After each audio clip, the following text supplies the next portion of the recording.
Muy bien, vamos a iniciar, como decíamos hace algunos momentos, vamos a iniciar una nueva serie de enseñanza que le hemos titulado La importancia de la iglesia local. Sí, la importancia de la iglesia local. La semana pasada estábamos o terminamos la serie basada en el libro de Filipenses y quisimos iniciar esta serie no solamente para recordar algunas cosas que encontramos en las escrituras sobre la iglesia local, sino también para aprender otras que vemos en las escrituras. Y por qué no también para animar a participar al taller que queremos hacer en agosto a final de agosto. ¿Qué es la iglesia? Creo que esa es una buena pregunta muy pertinente que debemos realizarnos. ¿Qué es la iglesia? ¿Sí? Y para muchos cristianos, la doctrina de la iglesia simplemente es como una decoración más. Es bonita, pero de muy poca importancia. ¿Sí? De hecho, para muchos cristianos, lo importante en la iglesia es que hayan resultados. ¿Sí? Es que las bancas estén llenas. Es que tal vez la cuenta bancaria crezca, las ofrendas crezcan. Para muchos creyentes así ven la iglesia. Lo importante es que esté llena, sin importar los métodos, que esté llena, ¿sí? Lo importante es que haya ofrendas y abunden. Lo importante es que los hermanos se sientan bien, se sientan cómodos. Para algunos esa es la manera en que piensan. Otros consideran que Dios nos da la libertad de manejar, de guiar y de usar los métodos que nosotros consideremos buenos, necesarios, pertinentes y aún relevantes con respecto a la iglesia.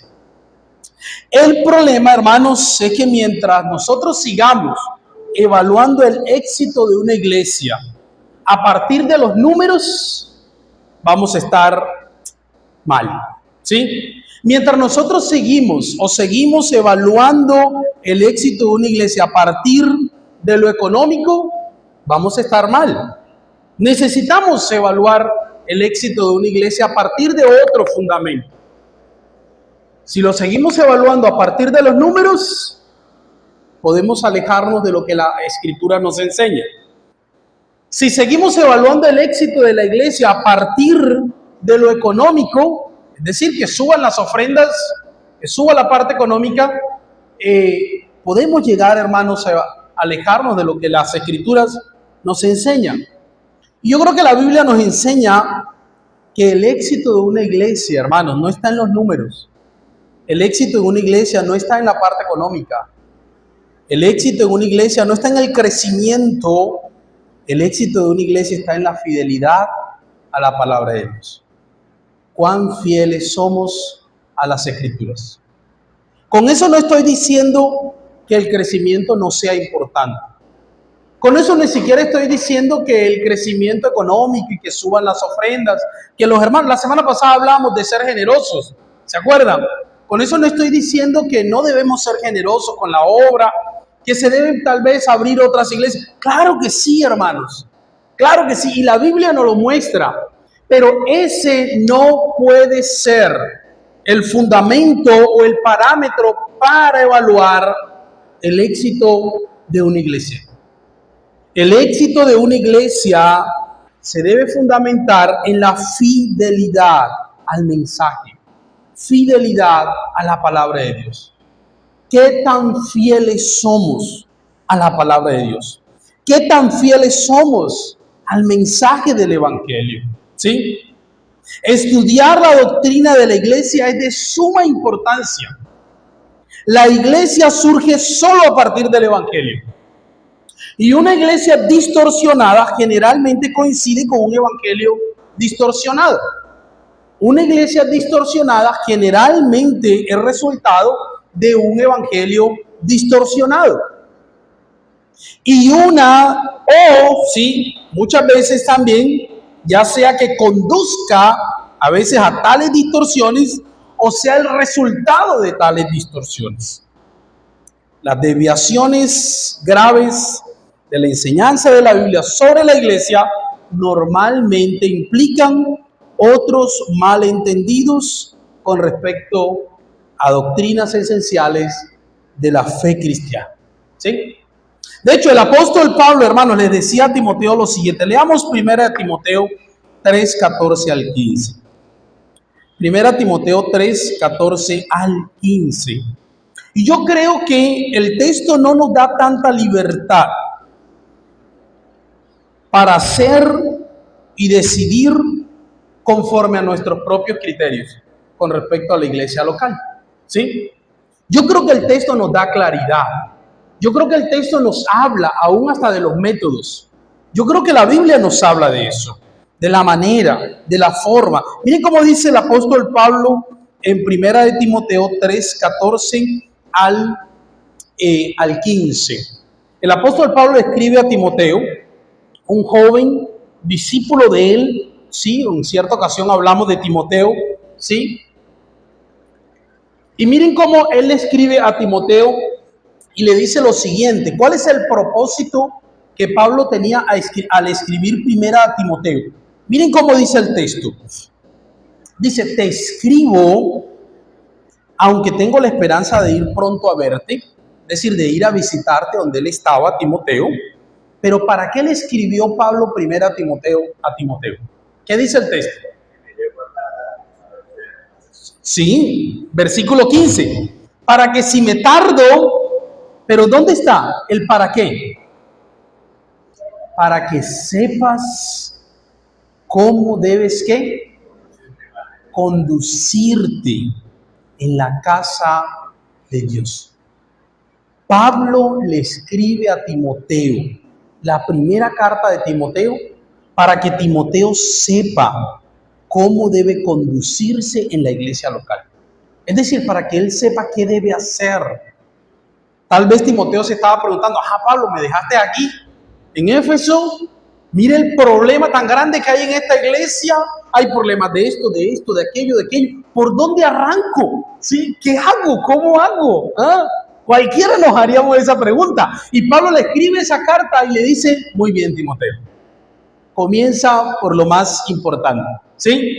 Comienza predicando la palabra. Predicándola. Y una y otra vez, hermanos, si nosotros leemos toda la carta de 1 Timoteo, Pablo una y otra vez insiste y le dice a Timoteo, predica la palabra, predica el evangelio, predica la palabra de Dios, ¿sí? Él no le da las metodologías de crecimiento, las nuevas tendencias, no. Él le recuerda a Timoteo una y otra vez, predica la palabra de Dios. Recuerda, predica, ¿sí? Y cuando leemos 2 Timoteo, lo mismo, él una vez más insiste una y otra vez, hermanos, predica la palabra de Dios. Insta a tiempo y fuera de tiempo. Pablo escribe la carta a 1 Timoteo con la finalidad de que Timoteo sepa qué hacer, cómo hacer las cosas en la iglesia local.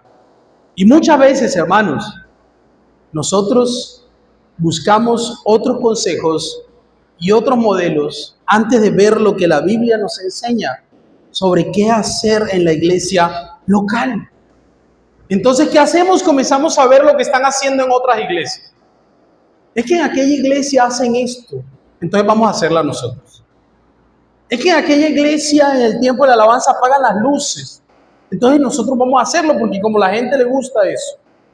Es que en aquella iglesia el pastor se disfraza cuando va a enseñar, entonces, y los he visto, miren, no les estoy echando cuentos, lo he visto, lo he visto. Se disfraza y entonces vamos a hacer eso. Es que en aquella iglesia están usando tal método y la gente, entonces nosotros vamos a hacerlo. Lastimosamente, hermanos, muchas veces caemos en eso. Caemos en eso, ¿por qué? Porque seguimos considerando que el éxito de la iglesia está en los números, hermanos. Seguimos considerando que el éxito de la iglesia está en los números. El éxito de la iglesia no está en los números, hermanos. El éxito de la iglesia está en la fidelidad a la palabra de Dios. En la fidelidad a la palabra a la palabra de Dios. Cuando leemos 1 Timoteo, vemos que el apóstol Pablo habla de los requisitos del liderazgo, que el apóstol habla de predicar el evangelio, que el apóstol habla de cómo pastorear la iglesia, que el apóstol habla de cómo tratar a las diferentes personas, ¿sí? A los ancianos, a qué deben hacer las mujeres, los jóvenes. A los jóvenes les dicen, dile a los jóvenes que sean prudentes. Sí, él les está enseñando a Pablo. Ahí es donde debemos volver la mirada, hermanos. No a lo que otros están haciendo allá, no a lo que están haciendo en tal iglesia, mega iglesia. No, es lo que la Biblia nos enseña. ¿Qué nos enseña las Escrituras sobre la iglesia? Para pensar un poco, hermanos, entre el día de ayer y la mañana de hoy, ¿cuántas veces mencionaste tú la palabra iglesia? Yo perdí la cuenta. Realmente yo perdí la cuenta. ¿Cuántas veces yo mencioné la palabra iglesia? Es posible que hayamos perdido la cuenta. Tal vez ayer le dijiste a tu esposa o a tu esposo, mañana vamos a ir a la iglesia. ¿Ah?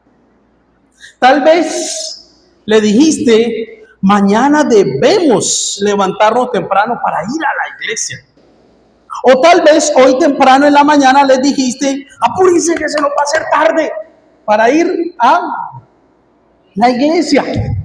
O en ocasiones nosotros también le decimos a los niños, no corran en la iglesia, ¿cierto? Fíjense cómo en ocasiones usamos esta palabra de una manera tan común que se convierte casi en un término muy común en nuestro lenguaje, y sucede lo que sucede con muchos términos, que por el uso se nos olvida el significado, se nos olvida realmente el significado. ¿Qué es la iglesia? Por eso les digo, creo que es válido hacernos esa pregunta. Y la idea mía, hermanos, no es hacer o no responder de una manera exhaustiva. El tiempo no daría, realmente. El tiempo no daría. Pero lo que yo quiero en esta mañana, hermanos, es enfocarme. ¿Qué nos enseñan las Escrituras sobre la iglesia local? Sobre la iglesia local, ¿sí? La Biblia nos muestra, hermanos, que la iglesia existe en dos realidades. ¿Cómo así?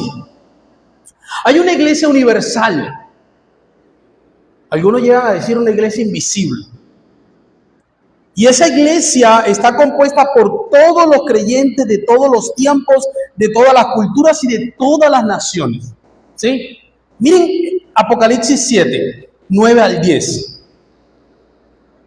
Apocalipsis 7, 9 al 10 no está hablando de una iglesia local en una ciudad. Está hablando de todos los creyentes. Todos los creyentes. Miren cómo dice Apocalipsis 7, 9 al 10. Un texto hermoso que me gusta mucho. Miren cómo dice. Después de esto miré y vi que, ¿sí están conmigo? Una gran multitud. ¿Sí?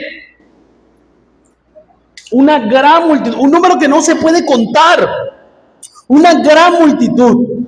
La cual nadie podía, ¿qué? Contar. De todas. ¿De dónde venía esa gran multitud? De todas las naciones, de todas las tribus, de todos los pueblos, de todas las ¿qué? Las lenguas, los idiomas. Alguien me preguntó una vez, ¿qué idioma vamos a hablar en el cielo? Yo le dije, yo no sé qué idioma, pero el inglés no creo, no, mentiras. No sé qué idioma vamos a hablar, ¿cierto? Lo que sí sé es que nos vamos a entender, ¿ah? Pero dice el texto que venían de todos los pueblos, de todas las tribus, de todas las lenguas. Y toda esa multitud, ¿dónde estaban? Estaban delante del trono y en la presencia del Cordero, vestidos de ropas blancas y con palmas en sus manos. Clamaban a gran voz diciendo, la salvación pertenece a nuestro Dios, que está sentado en el trono, ¿sí? Y al Cordero. Esa es la iglesia universal. El apóstol o Juan vio en una de sus visiones, vio toda esa iglesia, toda esa multitud reunida al frente del Cordero, adorándole y alabándole. Y hermanos, si tú has creído en Jesús como tu Señor y tu Salvador, tú estabas allí cuando Juan vio esa visión, valga la redundancia. Tú estabas allí. Pero también hay una iglesia local, hermanos, la cual es una expresión visible de la iglesia universal. Ejemplo, veamos Romanos 16:5. Miren cómo dice Romanos 16:5. Romanos 16:5.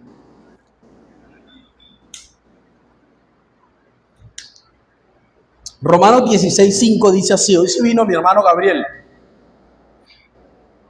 Romanos 16, verso 5. Saludad también a la iglesia de su casa. Saludad a Epeneto, amado mío, que es el primer fruto de Acaya para Cristo. Gracias, mi hermano. Pero miren la primera parte.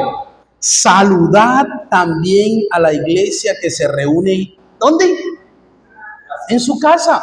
No está hablando de la iglesia universal. No está diciendo que saluden a todos los creyentes de toda la historia. No, está hablando de una iglesia que funciona en un lugar particular, con unos miembros en particular, con un liderazgo en particular. Y en este caso, la iglesia funcionaba ¿dónde? En una casa. En una casa funcionaba la iglesia. Miren cómo dice Gálatas 1:2. Gálatas 1:2 dice así. Bueno, leamos desde el versículo 1. Pablo, apóstol, no por disposición de hombres ni por hombres, sino por Jesucristo y por Dios Padre que lo resucitó de los muertos. Y dice, y todos los hermanos que están conmigo, ¿dónde? Conmigo.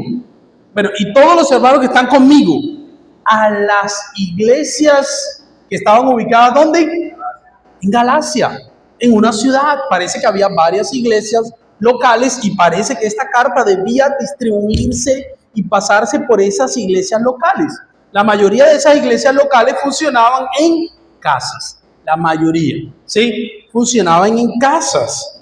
Es decir, hay una iglesia universal. En ocasiones se habla invisible, pero también hay una iglesia local. Una iglesia que está ubicada en un sitio en particular. Una iglesia, todas las iglesias del Nuevo Testamento y todas las cartas, o la mayoría de las cartas del Nuevo Testamento, fueron escritas a iglesias locales. La iglesia de Corinto, la iglesia que está en Roma, la iglesia que está en Filipo, la iglesia que estaba en Colosa, la iglesia... todas las cartas fueron escritas a iglesias locales, visibles, históricas, las cuales estaban ubicadas en un lugar determinado con un liderazgo en particular.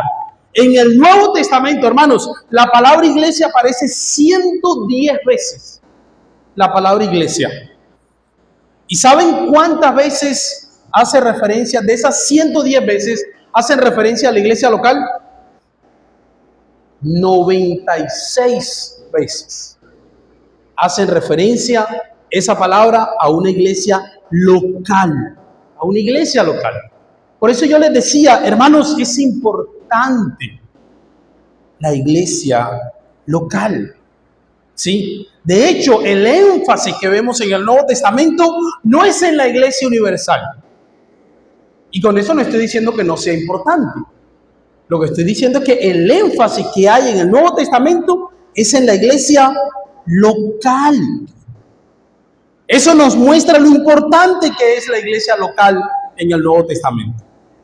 Y cuando alguien me dice, yo soy miembro de la iglesia universal, yo no necesito ser miembro de una iglesia local, yo no necesito congregarme, ¿sí? Yo puedo leer la Biblia en mi casa, yo puedo colocar canciones y cantar a Dios, yo puedo orar y el Señor me escucha. Sí, eso es cierto, Es cierto que tú puedes leer tu Biblia en tu casa y Dios te puede hablar, claro que sí. Es cierto que tú puedes cantar al Señor en tu casa, claro que sí. Dios va a escuchar las alabanzas, claro que sí. Es cierto que tú puedes orar, sí. Pero hermanos, esa no es la idea que encontramos en el Nuevo Testamento. Esa no es la idea. La idea que encontramos en el Nuevo Testamento no es un creyente que no pertenece a ninguna iglesia. O sea, esa no es la idea. Esa no es la idea que encontramos en el Nuevo Testamento. ¿Sí? Primero que todo, esa no es la idea que vemos en el Nuevo Testamento. La idea, ¿sí?, de que yo puedo ser cristiano sin pertenecer a una iglesia local no es bíblica. De hecho, no es bíblica. ¿Sí? Eso no lo vemos en el Nuevo Testamento. Lo que sí vemos en el Nuevo Testamento es que en el momento en que la persona creía, regularmente era bautizada y comenzaba a pertenecer o se incluía también a una iglesia local. ¿Sí? Debemos ser parte, hermanos, de una comunidad de creyentes visibles, con quienes me comprometo a amar, con quienes me comprometo a exhortar o a ser exhortados, a rendir cuentas, hermanos. Me comprometo a someterme aún al liderazgo de esa iglesia local. Me comprometo a cumplir los mandamientos unos a otros que encontramos en la Biblia. Hay más de 56 mandamientos unos a otros que encontramos en el Nuevo Testamento. Me comprometo a someterme a la disciplina de esa iglesia local. Quiere decir que si yo peco y no me arrepiento, esa iglesia local tiene el derecho y la autoridad de disciplinarme. Y si aún yo sigo impenitente, esa iglesia local tiene el derecho y la autoridad de excomulgarme, de expulsarme, como dicen las Escrituras. Y eso lo vamos a hablar en 2-3 domingos. Ahora, antes de entrar propiamente al tema de qué es la iglesia local, hablemos un poco de lo que no es la iglesia local. ¿Qué no es la iglesia local, hermanos? La iglesia local no es un edificio. Y comúnmente usamos el término iglesia para referirnos al edificio. Y es tan común que ya parece como que es a veces como que difícil sacarlo de nuestro vocabulario, ¿cierto? Si se ha convertido tan común que a veces es difícil sacarlo de nuestro vocabulario. Vamos a la iglesia, debemos pintar la iglesia, debemos hacerle aseo a la iglesia. Ay, la iglesia está fea hoy, hay que sí. Se nos fue la luz en la iglesia. Sí, a veces utilizamos ese término y ya casi, a veces hasta es tan difícil. Yo mismo lo uso. El problema, hermanos, es que en la Biblia nunca se menciona o se hace referencia a la iglesia como un edificio en el sentido de local, ¿sí? Un edificio de concreto, de cemento, sí, a eso me refiero. Algunos dirían, pero es que la Biblia sí habla de la iglesia como un edificio. Sí, pero es una manera simbólica para hacer referencia del fundamento que está en Cristo, ¿sí? Pero la Biblia nunca habla el término iglesia como el edificio, sí, material, físico. No. De hecho, la Biblia tampoco se dice que esto es el templo, porque a veces algunos, para evadir un error de llamar al local iglesia, lo llamamos templo. Pero resulta que la Biblia tampoco me usa el término templo para hacer referencia al local. Tampoco lo usa. En el Nuevo Testamento se usa el término templo para hacer referencia a la iglesia. A la iglesia. Y nosotros hoy como iglesia estamos reunidos en este lugar. Pero si mañana nos queremos reunir en otro lugar, vamos a seguir siendo la iglesia. Sí, vamos a seguir siendo la iglesia, el templo del Señor. Este es el edificio en el cual la iglesia se reúne. Este es el lugar en el cual la iglesia, Comunidad Cristiana La Esperanza, ha decidido reunirse. Pero eso no significa que si por X o Y razón este lugar dejase de existir y nos toca reunirnos en otro lugar, ya la iglesia se acabó. No significa eso. Esto es el lugar donde hemos decidido reunirnos. Pero este no es la iglesia. La iglesia somos todos nosotros. La iglesia son todos sus miembros. La iglesia somos todos nosotros que hemos decidido ser parte. Primero, cuando creímos, fuimos parte de la Iglesia Universal. Y en el momento en que nos bautizamos, entonces comenzamos a ser miembros de la iglesia local, de esta iglesia local. La iglesia no es un conjunto de actividades religiosas. No significa que la iglesia viene a existir el domingo en la mañana y a las 11:30 ya deja de existir porque se acabó el culto. No, la iglesia existe 24/7. La iglesia existe todos los días, todas las horas. Pero ha decidido un día a la semana como iglesia reunirnos a adorar a Dios y aprender de su palabra. La iglesia no son sus líderes. Aunque teóricamente ninguno afirmaría tal cosa, en la práctica muchos de nosotros afirmamos eso. Un ejemplo. Resulta que yo me enfermo. Y de pronto me llamó Noralba, de pronto me llamó otro hermano de la iglesia para saber cómo yo estaba. Pero dio la casualidad que ninguno de los pastores, ninguno de los ancianos te llamó. Y llega la hermana o llego yo y digo, nadie en la iglesia me llamó. La iglesia no me llamó. ¿Sí? La iglesia no te llamó. Y no te llamó no sé quién, no te llamó no sé qué. Lo que estaban esperando era que el pastor lo llamara, que los líderes lo llamaran. Entonces, en teoría no lo creemos, pero en la práctica sí. Me enfermo y ninguno de los ancianos fueron a visitarte por X o Y situación. Pero sí fueron otros hermanos a visitarte. Y luego decimos, me enfermé y la iglesia no fue a visitar. ¿No han escuchado ustedes esa frase? Yo la he escuchado muchas veces. ¿Sí? Eso no significa que los líderes no tienen una función, no significa que no deben visitar, no significa que no deben estar pendientes, pero lo que sí significa es que ellos no son la iglesia somos todos, Y si un hermano, y si tú estás desanimado, y un hermano de la comunidad te llama y te visita para animarte, la iglesia te está animando. Si tú estás enfermo y un hermano de la iglesia te visita para orar por ti, para saber, la iglesia te está animando, la iglesia te está visitando. Eso no exime y eso no dice, entonces yo no tengo que hacer nada. No, yo creo que los líderes tienen una responsabilidad que la Biblia me lo enseña. Pero si un hermano de la iglesia te visita, si tú estás desanimado, si un hermano de la iglesia te llama, te anima, ora por ti, la iglesia está orando por ti. La iglesia te está animando. La iglesia te está visitando. ¿Sí? Miren cómo dice Romanos 15:12.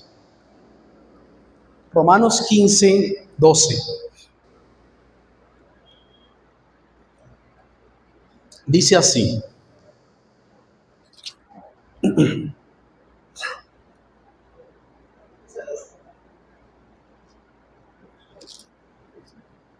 Esperen allí, me pasó lo que siempre me pasa.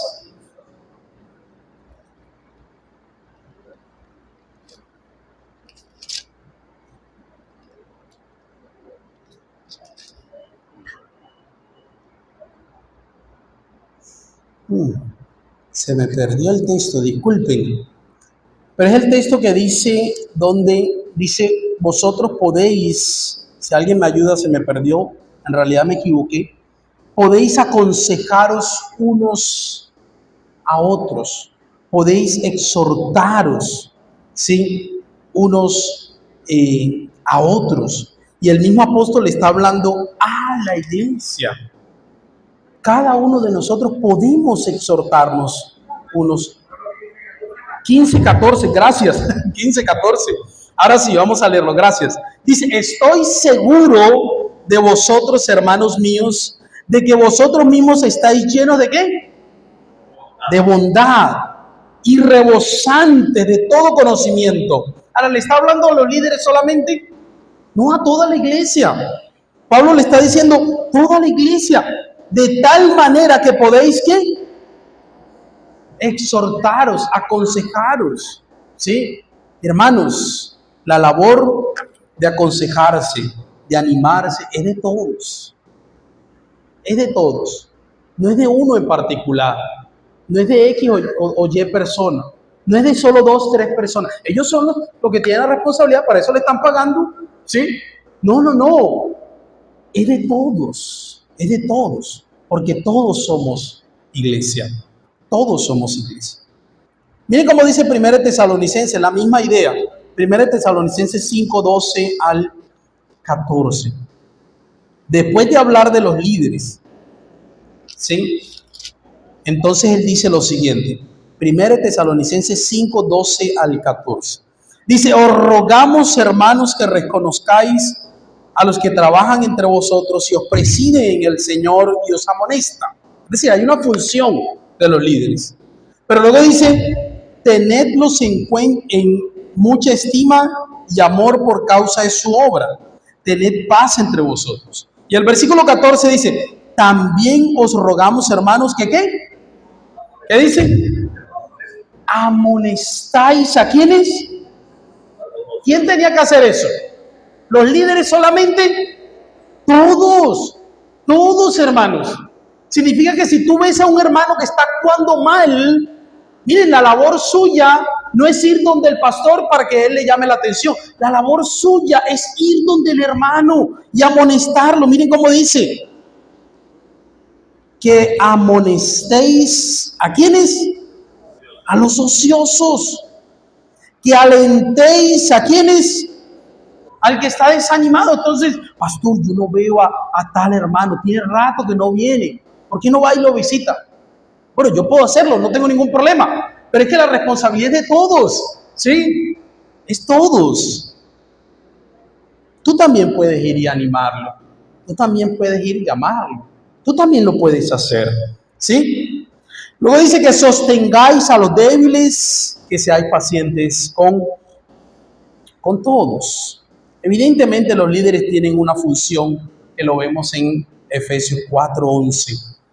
Pero todos somos, hermanos, la iglesia. Todos, no solamente sus líderes. Todos somos la iglesia. Dios, y en Efesios 4:11 dice que el mismo Cristo constituyó a algunos líderes para que hagan esto, para edificar la iglesia, para que ellos hagan la obra, ¿sí? Es decir, hay una función claramente de los líderes, de los pastores, de los maestros, pero todos somos iglesia. Los pastores y diáconos tienen una función muy importante y particular dentro de la iglesia, pero ellos no son la iglesia, ¿sí? ¿Qué es entonces la iglesia? ¿Qué hace que una iglesia sea iglesia?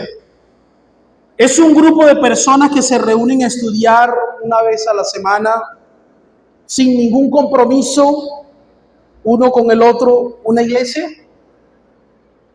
¿Cuáles son los elementos que hace que un grupo de personas venga a ser una iglesia? Y como les decía, el término iglesia viene de la palabra eclesía en el Nuevo Testamento. No es una palabra que sale de la Biblia en el sentido de que es inventada o es cristiana. No, era algo muy secular el término eclesía. Y dentro de la cultura griega era la asamblea convocada para tomar una decisión, ¿sí? Era convocar, llamar a los ciudadanos de esa localidad para tener una asamblea y tomar en ocasiones una decisión con respecto a asuntos civiles. Y el Nuevo Testamento usa ese mismo término para hablar de la comunidad, de la iglesia.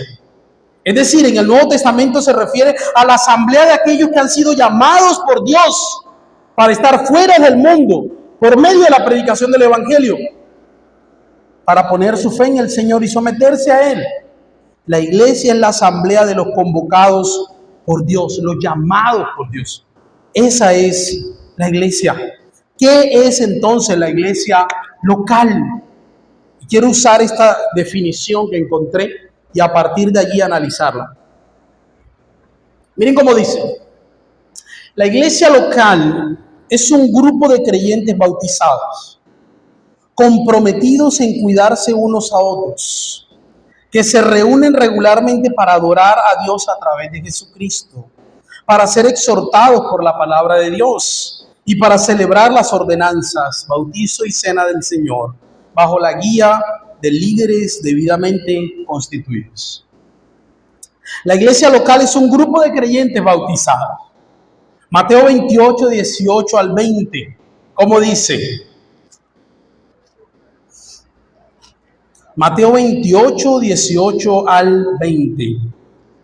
Y muchas veces le restamos importancia al bautizo. Y creo que el bautizo es muy importante en las Escrituras. Dice el texto, Jesús se acercó y les dijo, toda potestad me es dada en los cielos y en la tierra, por tanto, ¿qué? Id y haced discípulos. Esa es la gran comisión. La gran comisión no es ir y predicar. La gran comisión es ir y hacer discípulos. ¿Y cómo iban a ser discípulos? Bueno, ¿a quiénes? A todas las naciones, es decir, a todos, a todas las personas, a todas las etnias, a todos los pueblos. Pero, ¿cómo lo iban a hacer? Bautizándolos, ¿sí? Incluyéndolos en una iglesia local, bautizándolos en el nombre del Padre, del Hijo y del Espíritu Santo y enseñándoles. ¿Enseñándoles qué cosa? A obedecer. Enseñándoles a guardar todas las cosas que os he mandado. El bautismo, ¿sí? O así como el bautismo en espíritu es el punto de entrada a la iglesia universal, el bautismo en agua es el punto de entrada a la iglesia local. Y allí es donde comienza el discipulado. Allí es donde comienza. Es un grupo de creyentes bautizados, pero también es un grupo de creyentes comprometidos en cuidarse unos a otros. Por eso tú debes ser miembro de una iglesia local, hermanos.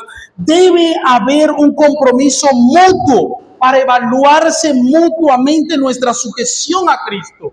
Mateo 28, 19 dice que debemos enseñar a qué. El texto. A que obedezcan, a que guarden, a que obedezcan lo que el Señor nos ha mandado.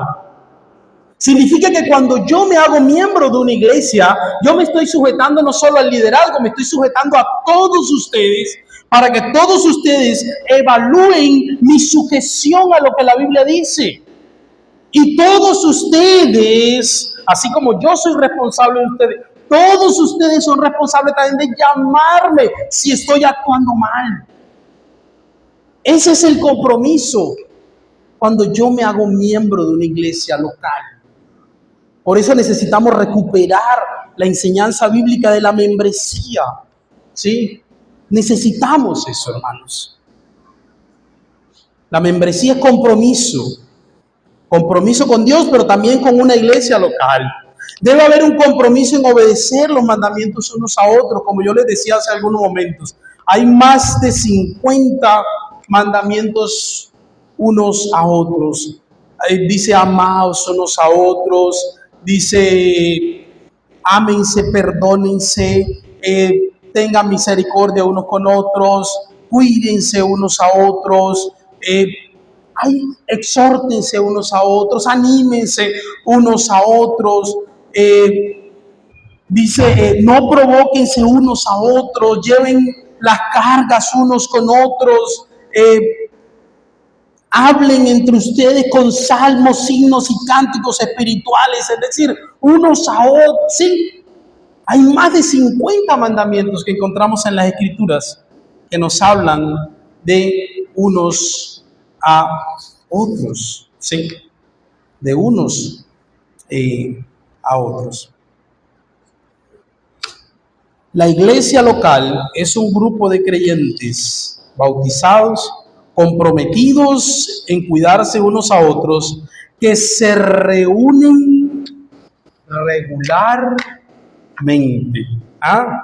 Se reúnen como iglesia. Lo que yo les decía hace algunos momentos. Somos iglesia 24/7. Tú no dejas de ser iglesia cuando estás en tu casa.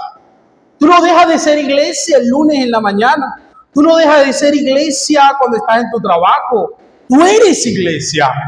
Pero como iglesia decidimos reunirnos, como dice 1 Corintios 11:18, cuando os reunís como iglesia. Hermanos, es Dios quien nos convoca a congregarnos. Miren cómo dice el Salmo 55. Si a usted el presidente de la República lo invitara a una cena, ¿a qué hora llegará? ¿Ah? Si el presidente de la República, bueno, de pronto, si no es amante del presidente, de pronto no va. Pero digamos que es el presidente de la República, ¿sí? Lo invite, ¿cómo? No llega el presidente. Si el presidente lo invita, o no hablemos del presidente, digamos el jefe suyo, si la máxima autoridad de la empresa donde usted trabaja, el gerente, el dueño, no sé, la máxima autoridad lo invita a una cena a usted, ¿sí? Lo invita a una cena porque él quiere compartir una cena con usted, personalmente lo invita. Y le dice a las 6 de la tarde el viernes, hermano, ¿a qué hora llega usted? ¿Llega a las 6:30? No, no llega siquiera media hora antes, ¿cierto? Si no es antes. Y no solo eso, sino que uno no va a ir todo con la peor pinta que tiene, no, uno va a buscar, ¿qué? Y si puede hasta comprarse ropa nueva, uno lo va a hacer, porque uno dice, no, es mi jefe, me invitó a cenar, me invitó a su casa a cenar, voy a conocer a su familia, quiero llegar temprano, sí, no voy a faltar. Miren lo que dice el Salmo 55.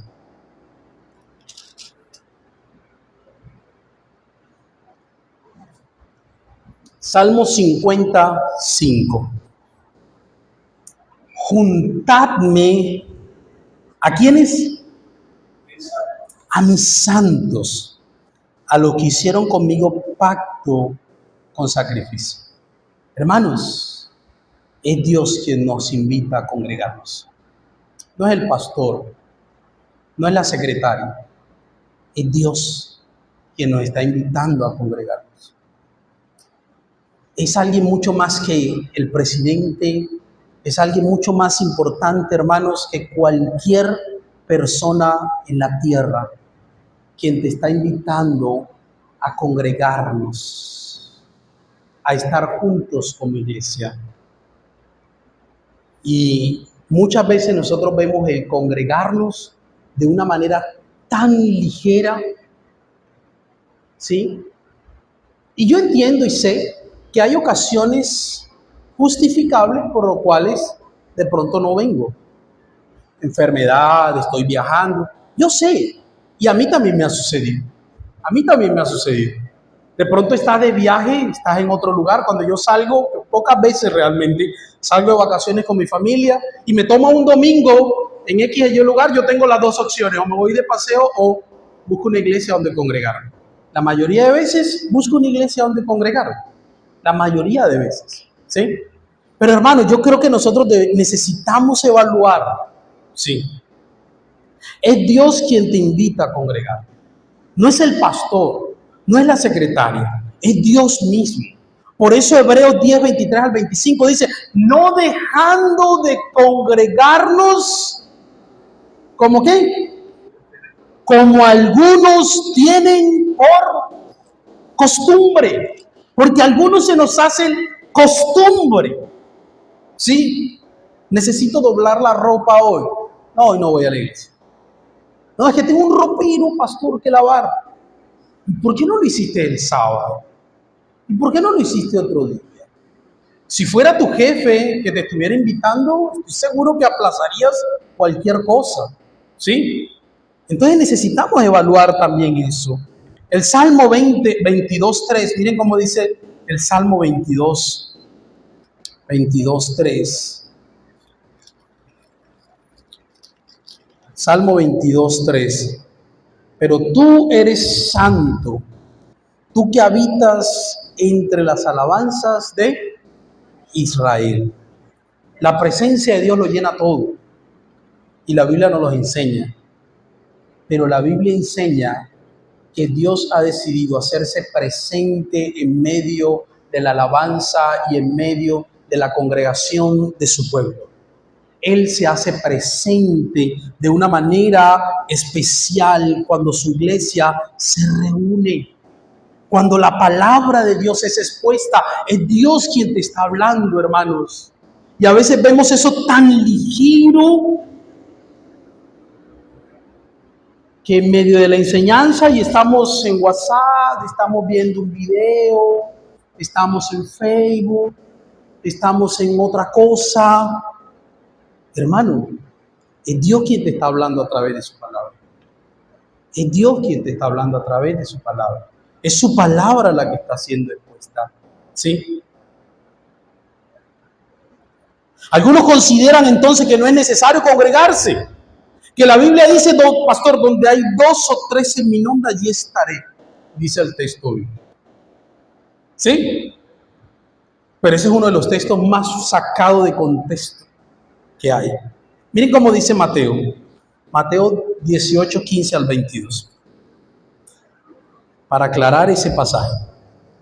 Porque entonces algunos dicen, yo me puedo reunir en mi casa, porque donde hay 2 o 3, allí está, entonces yo puedo cantar, yo puedo sí leer la Biblia, poner unas alabanzas y no es necesario que me congregue, pastor. O sea, ¿para qué? Si ya yo puedo hacerlo.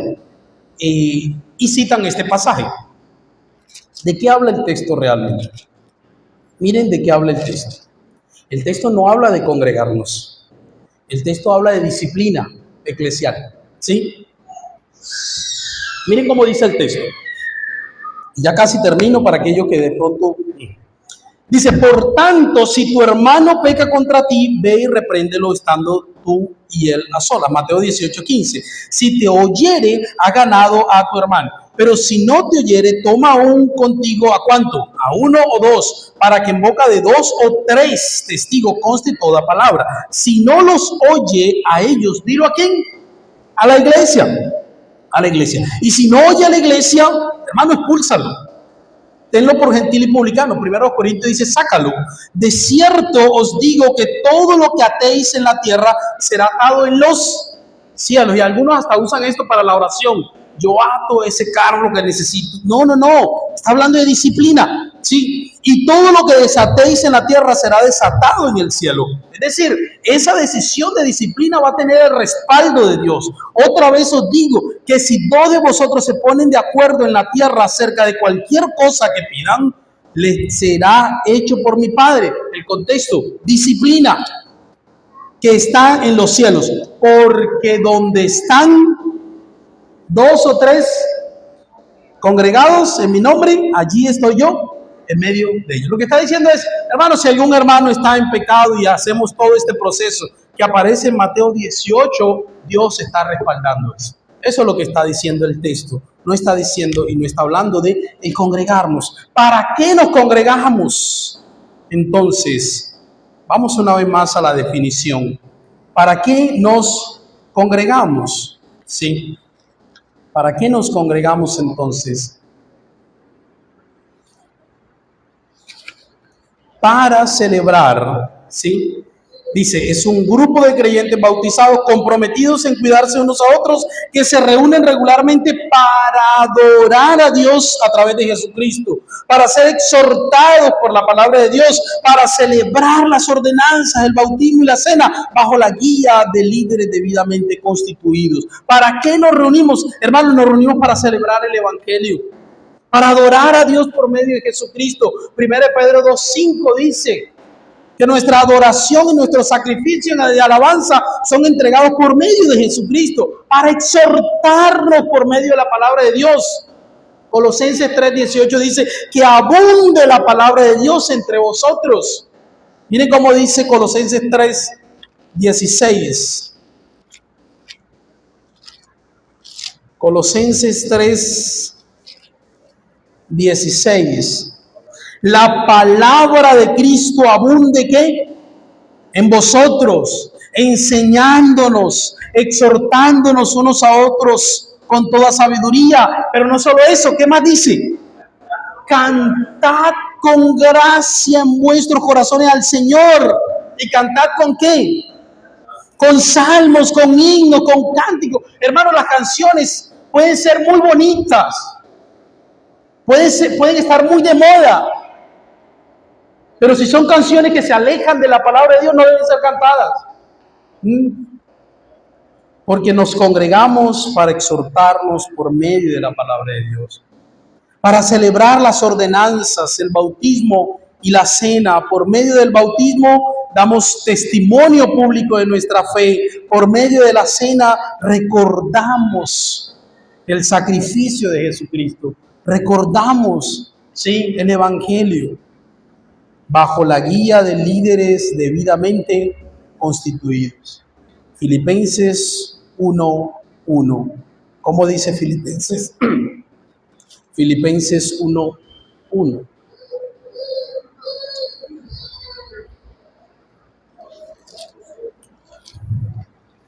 Filipenses 1:1. Dice así. Ajá. Pablo y Timoteo, siervo de Jesucristo, a todos los santos en Cristo Jesús, que están en Filipo, con los obispos y diáconos. ¿A quién le escribió la carta? A la iglesia local, pero luego dice, ¿y a quiénes más? Y a los obispos y diáconos, a los líderes que estaban en la iglesia. Bíblicamente solo hay dos: obispos, que también son llamados pastores, también son llamados ancianos, o diáconos. No hay otro título, no hay otra cosa en las Escrituras. Dos: obispos y diáconos, obispos y diáconos. Para aquellos hermanos que ya son miembros, la invitación entonces es a renovar tu compromiso, primeramente con el Señor, pero también con la iglesia. La invitación entonces es que evaluemos nuestro compromiso en lo más básico de la vida cristiana: congregarnos. Nuestro compromiso, hermanos, en apoyar económicamente la obra, lo que hablábamos la semana pasada. Nuestro compromiso en obedecer los unos a los otros. Y eso solo lo podemos realizar en una iglesia local. Para aquellos que no son miembros, necesitas hacerte miembro de una iglesia local. No puedes seguir teniendo la filosofía del supermercado. Es decir, a mí me gusta la enseñanza de tal iglesia, la alabanza de tal iglesia, el pastor de tal iglesia y las actividades de tal iglesia. Entonces yo voy... no, hermanos, no, la iglesia no es así. Es un combo. Es un combo. Cuando uno pide un combo, uno dice, a mí la ensalada no me gusta. No, pero eso viene con el combo. Sí, eso viene con el combo. Cuando tú te haces miembro de una iglesia, tú estás aceptando. Sí, hay virtudes, claro. Hay defectos, claro, porque es que ninguna iglesia es perfecta. Ninguna, hermano. Ninguna, ¿sí? ¿Hay virtudes? Claro que sí. ¿Hay defectos? Claro que sí. Siempre las va a haber, porque estamos compuestos por seres humanos imperfectos. Pero es un combo, ¿sí? Que necesitamos. Tú, hermano, necesitas hacerte miembro de una iglesia donde hay hermanos que te cuiden, que te exhorten, que te animen, que te corrijan si estás actuando mal, que te llamen si estás desanimado, que te pastoreen si necesitas, líderes también donde debo sujetarme. El texto bíblico lo dice, Hebreos 13:7.